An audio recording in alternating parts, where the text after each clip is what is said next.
It's time now for National Business Report for this Thursday, September 23rd, 1993. Good evening, everybody. I'm Peter Wiggins, and here's what's happening. The FCC announced rules for an auction of the nation's airwaves to provide a new generation of wireless communication services.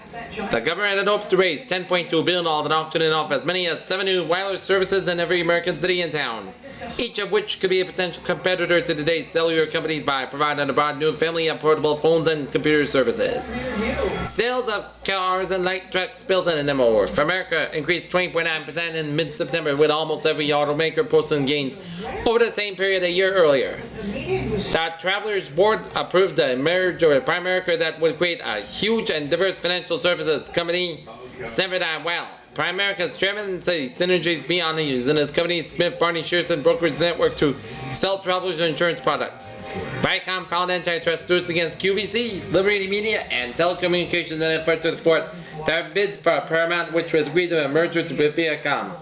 The battle for Paramount has caused a feeding frenzy among fee-hungry investment bankers, lawyers, and public relations firms. The alien Metropolitan Wind Mayor Studios is said to have attracted the interest of William I. Koch, the head of Oxbow and Kendall Square, where they may be exploring a possible bid. Pepsi named Roger A. Enrico, a company veteran, to the new post of vice chairman.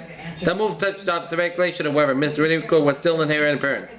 Value Health agreed to buy Preferred Health Care in a stock deal valued at $425 million. This merger is another sign of consolidation in the healthcare industry facing change. GPA Group and its lenders are agreed on a rescue plan that leaves control of the aircraft leasing company to GE Capital. Mercedes-Benz will announce next week where it will be built its first automobile assembly plant in the United States. Warner Lambert has installed dispensers of its Listerine in washrooms at 6 restaurants to promote gargling after lunch. Anheuser-Busch, Pfizer, and other companies are joining the lobbying effort to influence health care changes. American corn broom makers fear that the North American Free Trade Agreement will wipe them out. When they are partially protected from Mexican imports by quotas and tariffs, the broom makers see little opportunity in Mexico. Germany and the United States agreed on an aviation pact that gives Lufthansa premium room for U.S. competitors, but will ultimately allow American carriers more flights to Germany. A bill containing $2.5 billion in assistance for Russia was overwhelmingly approved in the Senate, a strong signal of support for besieged President Boris Yeltsin. Favorable economic data and gains in bonds were good news for stocks that Dow Industrials fell, but the broader market advanced. The Nasdaq index fell and reached a record high. RGR Nabisco fell in price for bonds after S&P raised their possibility that the company's senior debt might fall below investment grade. That yield on the 30-year Treasury bond slipped.